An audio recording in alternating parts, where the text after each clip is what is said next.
இந்த காலநிலை மாற்றம் நம்மகிட்ட வராமல் இருக்கணும்னா ரெண்டு விஷயங்கள்ல நம்ம கவனமாக இருக்கணும்.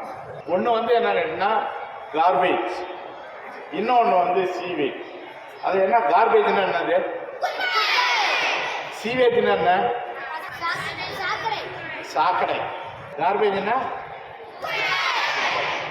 அந்த குப்பைகள் விழாம நம்ம பார்த்துக்கிட்டோம்னா மாசு வரவே வராது. மாசுன்னு ஆங்கிலத்தில் என்ன சொல்றோம்? மாசுக்கு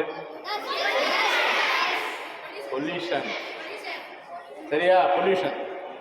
அப்ப அதனால நம்ம இந்த காலநிலை மாற்றம் வராம இருக்கணும்னா நம்ம இந்த ரெண்டு விஷயத்தையும் கவனிக்கணும். என்ன விஷயம்? ஒன்று கார்பேஜ், இன்னொன்று இந்த ரெண்டு விஷயமும் வராம இருந்தா நம்ம வீடு கூட ரொம்ப சுத்தமா இருக்கும், நம்ம பள்ளி கூட சுத்தமா இருக்கும், நம்ம இருக்கக்கூடிய இடம் சுத்தமா இருக்கும்.